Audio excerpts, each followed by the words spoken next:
Last time here on College Football Now, we set a record. We got over 100 subscribers here on the channel, and the bosses said we can bring you even more college football content if we get 150 subs off today's videos. So if you want us to keep talking conference realignment, get you ready for the college football season with more news and rumors and potentially some live shows, subscribe now. Join the family here on College Football Now for the latest happenings across college football. We got you covered. Join the family. Subscribe now for free, and we'll get started with today's show.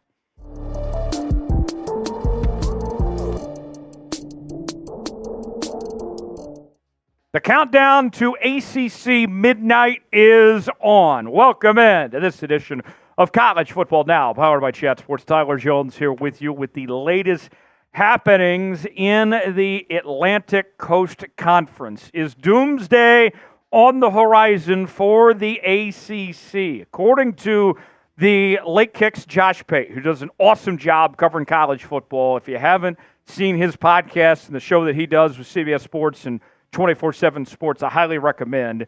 He's the guy that knows what he's talking about.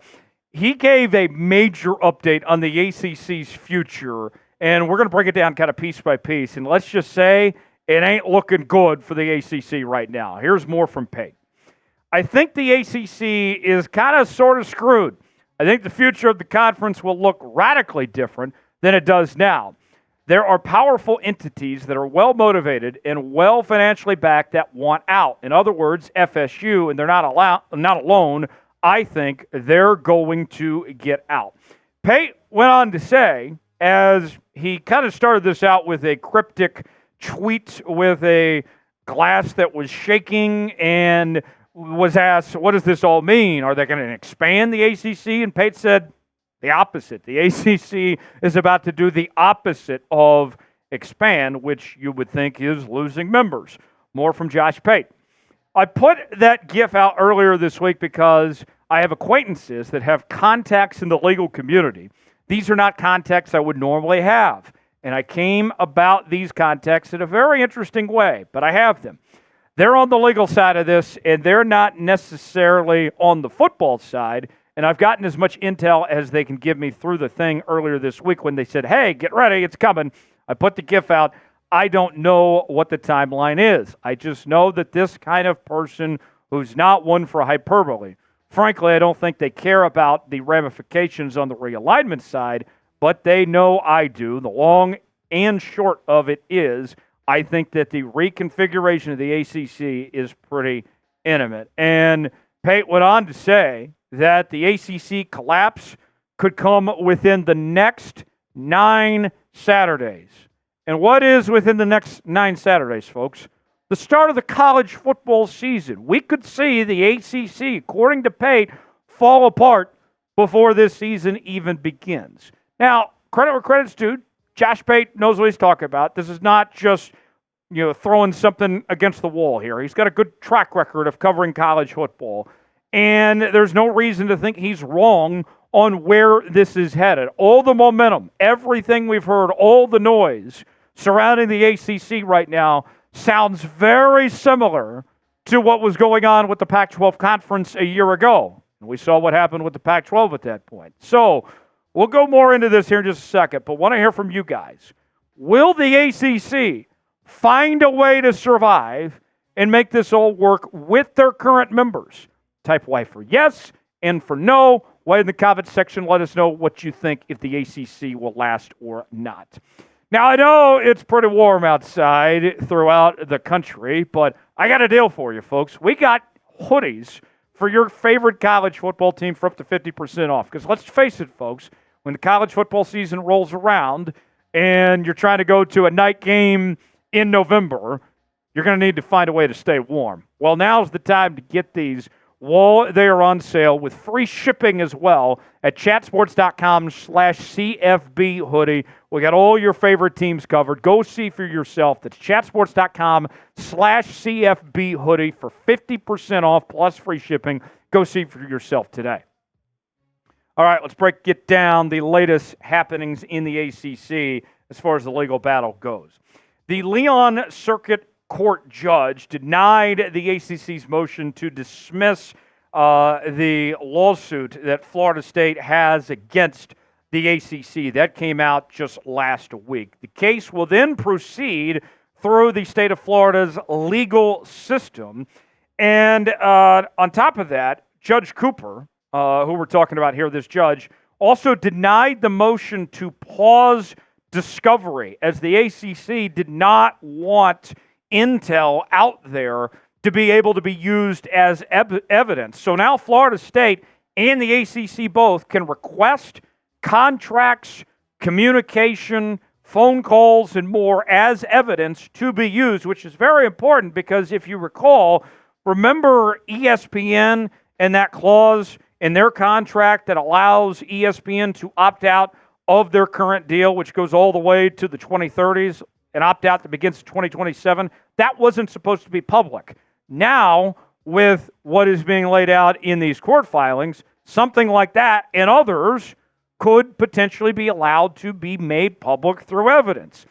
The response from the commissioner of the ACC, Jim Phillips, had the following to say within the last few days. The lawsuits are damaging to the league. It's harmful to the league. This is a beautiful league that's been around for a long time.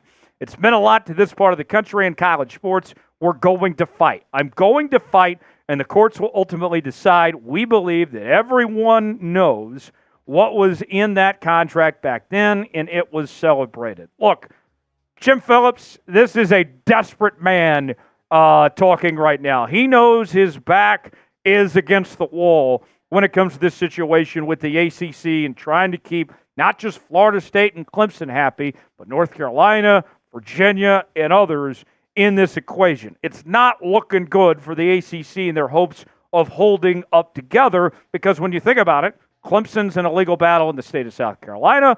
Florida State's in a legal battle in the state of Florida where you would have to think that they are going to get pretty favorable legal coverage within their own states. So then, let's just say for all intents and purposes, if Florida State and Clemson win these legal battles and they're out the door, then where do you go?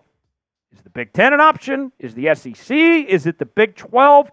Where do they go from here? Joel Klatt does an incredible job covering college football for Fox Sports. He was recently on the Sports Business Journal Sports Media podcast, and he said that it's not necessarily guaranteed that Clemson and Florida State have an easy landing spot. Listen to this.